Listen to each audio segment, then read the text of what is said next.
This is the Thoughtful Travel Podcast. I'm your host, Amanda Kendall of the notaballerina.com travel blog. Every episode, I'll share travel tales from several fellow travel lovers, and together we hope to entertain and inspire you, remind you of some of your own great travel experiences, and encourage you to hit the road again soon.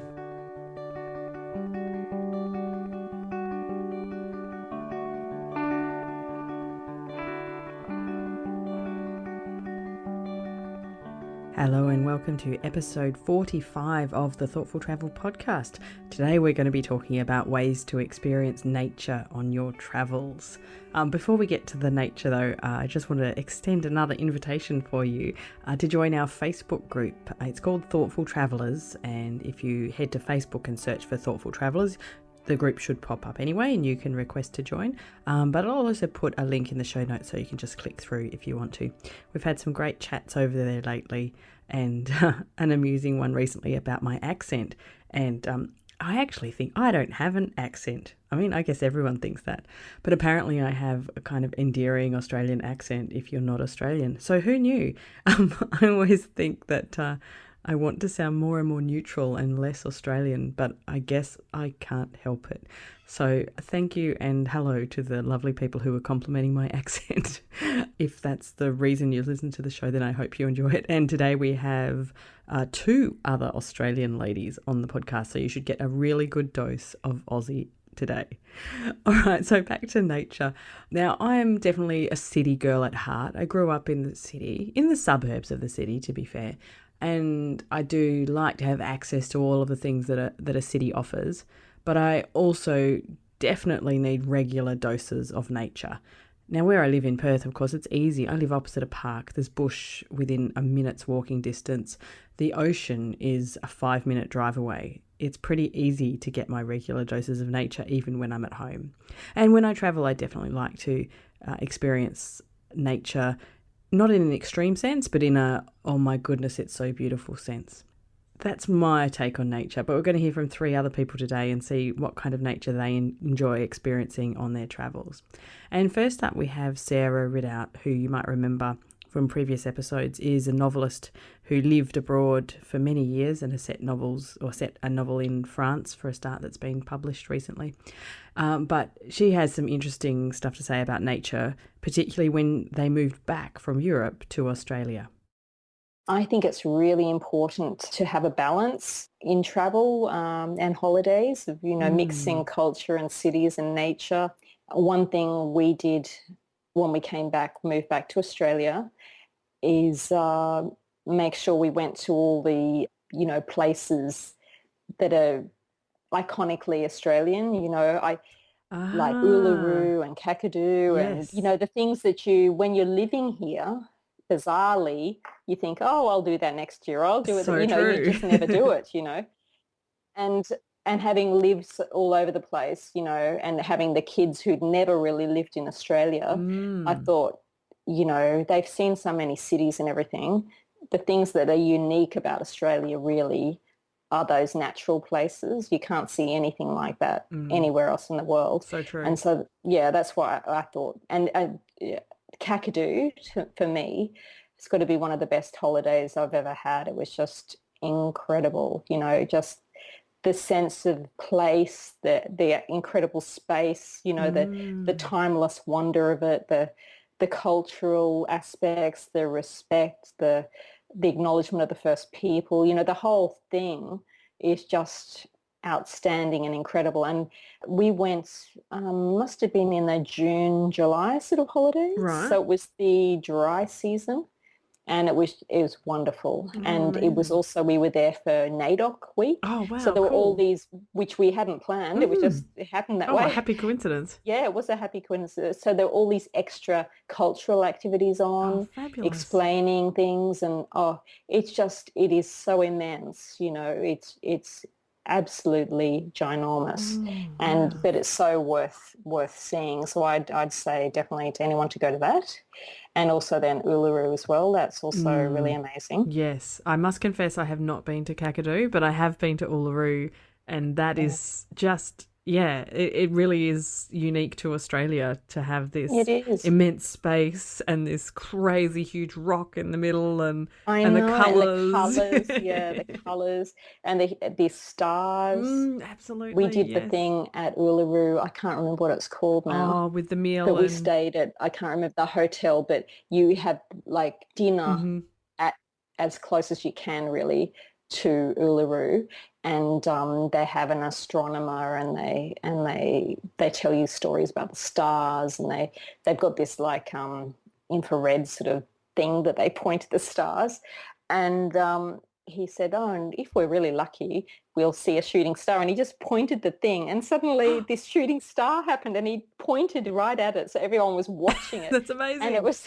it was amazing. It was the best shooting star I've ever seen in my life. It Oh, went on. It felt like it was wow. going on for minutes, Oh, but it was beautiful. just, oh, it was incredible. I've never seen so many stars in my life. It was such a beautiful, special evening. And that Mm, he was part Indigenous, and he was talking about, he showed us the emu in the sky and all these different other oh, constellations from beautiful. Aboriginal culture and everything. So it was really interesting.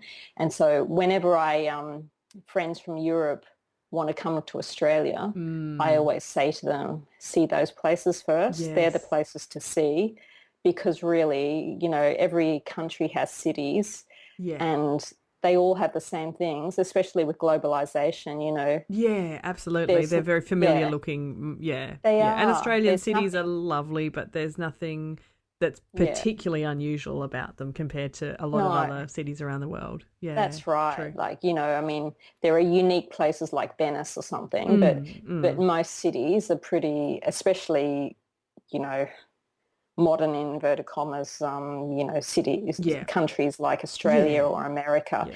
they're pretty boring, really. I mean, there are some interesting things about them, but there's nothing unique about them. Whereas if you've only got a couple of weeks to see Australia or a month to see Australia, Mm. you really need to see those World Heritage sites, really. Yes, exactly. They're I World think, Heritage for a reason yeah, because they're that's so right. And unique and special. that's right. Yeah. And so that they're the ones to see. So yeah, so we've had a few friends from Dublin who've done that, who've taken the Oh, advice, well done. and they just said, oh, thank you so much for saying, don't go to X, Yeah, Y, and Z. yeah, They did come, they visited us, and they did go to Sydney and stuff like that. yeah, But, yeah. they saw Oh, Kakadu, and that's it just fabulous. blew their minds. I really like Sarah's approach to nature in that she experiences it with sort of, I guess, a guided cultural kind of approach. So, not just going out there and hiking for days or something, which is also not my kind of thing either, but experiencing it through the locals, through information, through culture. And I have to agree that Uluru is one of the most incredible places in the world. And if you ever do make it to Australia, try and get there. I think not so many people get to visit a place like Uluru because it is literally in the middle of nothing. It's in the middle of Australia. There's a vast empty continent, and it's not exactly cheap to get there. There's not much else at all nearby. It's certainly not on the way to anywhere, but it is infinitely worth it. I'm sure that you will never meet someone who regrets having gone to Uluru. And as I said, I'm definitely getting up to Kakadu soon. I've heard so much about it, not just from Sarah. So yeah, that part of Australia, the Northern Territory, is a pretty empty place in terms of people, but absolutely full of really amazing, amazing nature. So from one kind of nature, more desert and hot nature, to another, my next guest is Brooke McAlary, who you might remember from last week chatting about slow travel. And although Brooke is an Aussie girl as well, her particular love is for the colder climes, and she's going to speak about her love of the mountains, especially in Canada. I am absolutely a mountains girl. It's changed though as I've gotten older. I used to, if those hypothetical questions, it would always be, if you go on a holiday tomorrow, would you go to the snow? Would you go to the beach? It was always the beach, of course. What else would it be? But the older I've gotten, the more I'm beyond enamored with mountains anywhere. But the bigger, the snowier, the colder, the better. Uh, Ben and I, my husband, and now my husband, but at the time boyfriend, we did a kind of a gap year after we finished uni, and we ended up as lifties at a ski resort in Canada. And I think that's kind of where it started, my love affair with mountains. But we went back almost 15 years later. We went back to the same ski hill, but this time with our kids. Aw. And that was really where we fell in love with the lifestyle, of a mountain town, and the just the ability to be constantly surrounded by these enormous, just massively enormous mountains, and be out in amongst nature regardless of the weather. I just love the fact that, like, a place like the Rockies, the Canadian Rockies, people are not afraid to be out in the elements regardless of the weather, with true. with the exception of like minus 30 degrees or something like that. But year round, people will find a reason and a way to be out and in amongst these mountains. And it's just the most awe-inspiring thing. We were in Lake Louise snowboarding, and it was really quiet, and I found myself literally the only person on this face of a mountain. Wow. It was incredible to just stop. And I just stopped in the middle of the run, sat down and looked out, and there was not another soul. I couldn't hear a sound. I was well away from the lift line, so I couldn't even hear that. And it was just the most encompassing, phenomenal thing that I've ever experienced. And it's, it just fills me up, that kind of mountain air and that experience of being a tiny, tiny living part of something so massive. And to be able to experience it in a really real way, like sliding down it on a piece of wood and fiberglass is... Which sounds crazy when you put it like that. I know. Does other nature have the same effect on you? Because how you describe that reminds me of being like in the Australian outback, or in Iceland at midnight in the midnight sun and stuff. And, I can't see anyone else around. And it is that like awe-inspiring, nature is so big kind of feeling. Yeah, but I do. I feel like that a lot. I mean, if we go even just for a bushwalk around home, or any time that I find myself alone or in a very quiet kind of place and surrounded by nature, I do get that. But there's something about the mountains that it makes it even bigger. It makes it a bigger feeling, a bigger emotion, a bigger experience. Being in nature is probably one of my favorite travel experiences to seek out. We like to stop in a place for a while and experience it in a more local way, but we'll always... We were in Tokyo only a month ago, and the first thing we did... Not much nature in Tokyo. We'd just been in the mountains. No, but the first thing we did was seek out a park. Of course. The National Gardens in yes, true. Shinjuku. And that was the first place that we went. We got out of Metro, we dropped our bags off at the Airbnb we were staying at, and we went and found somewhere green. Give us nature. Yeah, exactly. So we often do that, and I've always been like that. Even when we travelled through Europe, when we'd finished uni, we found ourselves spending a lot of time in parks and just taking it really slow. I mean, I love exploring a city, and particularly a city like Rome or something like that, where there's so much history to throw yourself into. But regardless of all that surrounded us, we would always find ourselves steering towards, open spaces, green spaces that we could sit under a tree and just watch people for a while. And that's kind of the way that we choose, or we find ourselves experiencing a place. Right. Oh, it makes a lot of sense. I'm wondering, is it because of that's how we grow up? Like in Australia, there's always a lot of space. Mm-hmm. What does someone who's grown up living in, for example, Tokyo all their life? I wonder if they have a different attitude to that feeling of needing nature and needing space. Because I'm the same. I mean, I live opposite a park, and on our walk to school every morning, we walk through a park, the bush, another park. I have the route so that we barely see the houses. And that's, such a refreshing, lovely way to start the day. But I wonder if real city people just don't have the same approach. Yeah, I don't know. I mean, I think for me, it's definitely a personal thing. I'm introverted. I love that feeling of having a bit of space. I mean, I like hanging around people. It's not like I'm a recluse, although I could be sometimes. It wouldn't take a lot, put it that way, for me to go and hang out in the cabin in the woods forever. But I think that, it's probably, I mean, I have no idea because I grew up in the suburbs, but we always had space, we always had a big backyard with the bush was nearby, never kind of spent a lot of time in the city. And even when my husband and I moved into the city and we were in an apartment, we were across the road from a park, you know, so it was Yeah. always part of our everyday. Yeah, I You don't can know. still It'd be, access nature, yeah. But it's funny that yeah. you connect it to being introverted, because I'm extroverted and I definitely need people, and every day I need a dose of people. Sometimes it's just school drop off or pick up and I'm like, talk to me, I need an adult. But if I especially have no client bookings or something that day. But I still like those moments out in nature, you know, they still are so important to me as well. So yeah, I wonder. I always love the way Brooke thinks about things, but I think there's two questions now arising from our chat that we probably need some help with. So if you have an opinion on this, come and find us in the Thoughtful Travellers Facebook group or on Twitter somewhere, because I need to know. So question one, if you've grown up in the middle of a really, really big proper city like Tokyo, maybe central London, New York City, do you also yearn for nature, or is it not part of your kind of DNA when you haven't experienced it much growing up? So that's question number one. And question number two, Brooke raised this interesting idea of introverts needing to be, kind of alone in nature. But I, as an extrovert, also really need that alone in nature time sometimes. So let us know, are you introverted or extroverted? And do you think that has any bearing on your need to be alone in nature? I can see where Brooke's coming from, but it makes sense to me. And yet I'm definitely not an introvert, and I really, really get inspired by being out there in nature. So there's two questions instead of answers today. So please let us know what you think.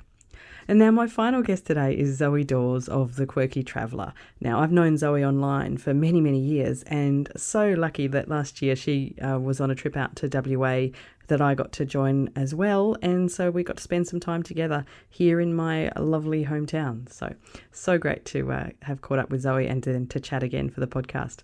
Now, she told me lots about the kinds of nature that she loves to experience when she's travelling, but the number one way she enjoys it is by experiencing wildlife.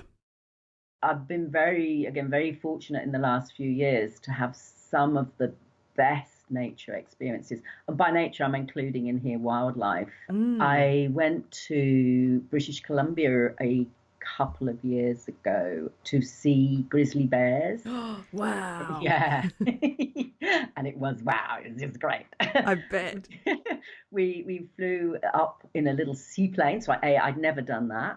So that was a wonderful experience. Flew up in a seaplane to a place called Knight Inlet, which is only accessible by water or seaplane, to this place where they are big on conservation, and so they actually create very safe habitat for the grizzly bears, and they have been there for many years. So the bears know humans, and the humans are not allowed within a certain distance, but they are not scared of them, so they will come relatively close.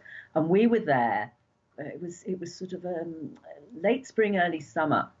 And I remember, as we flew over these spectacular mountains and then went down to this sort of green arm of this, it was almost like a loch, water, and landed on the water. And then we were surrounded by forests, we were miles from anywhere. And the next, I think that afternoon, we went out on a speedboat and we just saw very dramatic scenery, which was just stunning. But then we went on a small boat. And they said, right, the bear cubs are coming out of hibernation now. Wow. Yeah. And the mothers are bringing them out. They're very hungry. They haven't really eaten for a long time. We won't see, and they told us, you're not going to see this season's cubs. They will come down later. But you will see the cubs that were born the year before. So they're still cub-like, but they're a bit bigger. Right. And they are starting to forage a bit on their own. And I honestly, I just remember we were looking along the shoreline, and you have to keep a certain distance away, and we've got binoculars and everything. We couldn't see anything. And then our guide said, there's one. And we're looking, and we can't see it, so well camouflaged. Of course. And suddenly we saw this mother bear, and behind her were two cubs. And they were walking down out of the woods. They were walking down to the water's edge, and she looked up and he said, they will smell you, they will know you're here, but the mother's used to this. The cubs have experienced it once last season, right? But they won't run away, so don't worry, because we're getting our cameras out. We're going to catch it, we're going to get it, of course. And sure enough, they sort of sniffed the air, and then she brought her cubs right down to the water's edge, and they were rolling over stones to get at like tiny little shrimpy things that were under the water. There was very little vegetation actually out at that time. Okay. And they come down because there's this sedge grass that they also eat. And that, for me, was one of the outstanding lifetime experiences. That's incredible. Wow. Only topped, I have to say. Oh, no, you're going to make me really jealous, I'm going to top it. I'm sorry, I'm going to make you really sick. And I did say it had to include wildlife because it's nature. But I was very fortunate last year. I can't believe how fortunate I am. I mean, I just keep pinching myself, Amanda, at these experiences that I get to have. I hope others can. To go and see gorillas in Rwanda. Oh, yes. And we had to climb for about 2.5 hours up a volcano side. I'm glad to hear that. through sort of quite they were macheteing the path because the gorillas don't really, they don't go on paths for us to follow. We had to follow them. Finally, when we knew we were within 5 minutes, we had to leave all our equipment, everything except our cameras, thank goodness. Oh, thank goodness, yes. And you're allowed an hour with them, small groups of, I think, 8. And we went through this bamboo, and suddenly I looked to my right, and there was a gorilla just staring at me. And I said to the guide, "There's one on the right there." He said, "Yeah, I know." He said, "But don't worry." He said, "There's a hell of a lot more up here." And we walked into this glade, and there was a massive silverback with 3 females and about 5 babies. Wow. And the guide who'd macheted his way into this, because they know, they're used to you, they know you coming, sort of thing. And we were within, I would say, I mean, 10, 15 feet, because they kept coming closer and we couldn't move further back. And at one point, we were sitting down, and you take all the photos, and then you just enjoy it. And suddenly we heard this rustling from the left. And the guide looked, and the silverback sort of looked at us and made some noise. And the guide talked back to him, and he said to us, "It's okay, it's a female coming through. The male knows that she's coming. He knows we're here, and he's basically told me it's okay." He said, "Just sit really still." And Amanda, this female walked over my feet. I could have just literally, bent my hand out and touched her. Obviously, we weren't allowed to do that. Yeah. But it was just, without doubt, the most uplifting and a wonderful experience to be close to these animals that look at you with so much intelligence and allow you into their world. And that, to me, is the ultimate sort of natural experience. Really, nothing that I've done or seen compares to Zoe's experiences, either with the grizzly bears or with the gorillas. So it gives me lots of inspiration for things I'd love to do in the future. I haven't even done an African safari yet. I feel like I've not seen anything of the world. A couple of really lovely experiences with wildlife that do spring to mind. The simple act of seeing the puffins in Iceland. It's such a lovely memory that my son and I share. If you remember the travel souvenirs episode a few episodes ago, I talked about the souvenir ornamental puffins that my son brought home. And we so often talk about the puffins, and we learnt amazing things like the fact that puffins have kind of 2 rooms. They have a living room and a bathroom, and they do their bathroom business in this next room in their nest so that they don't sleep on a messy nest. It's fascinating, and we never stop talking about how clever puffins are. And last year when I went up to Exmouth and the Ningaloo Reef and went snorkeling on the reef there, all of those kinds of snorkeling experiences I've done to see the sea life up close is always incredible.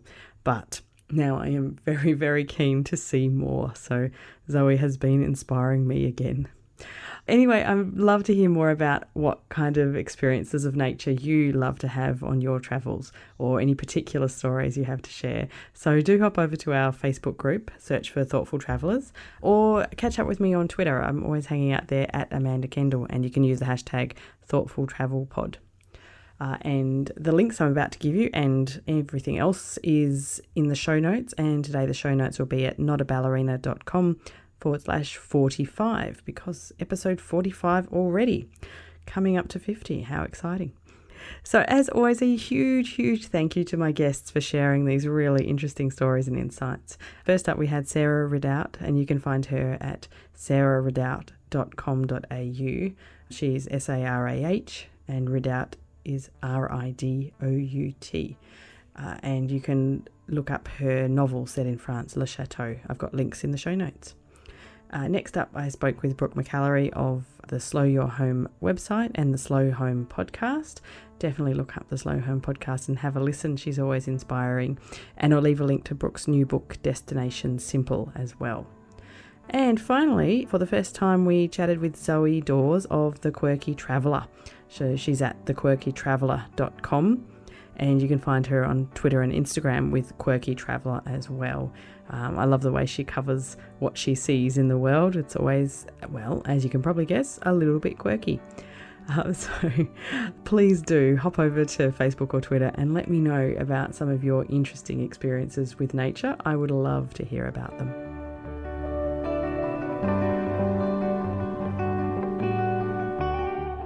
This has been another episode of the Thoughtful Travel Podcast.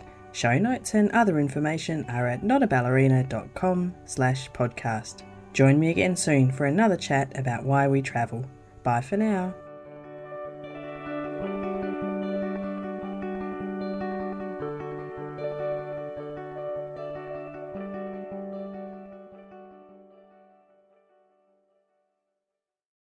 Jackrabbit FM for your ears. Who is that? Hi, Podcast.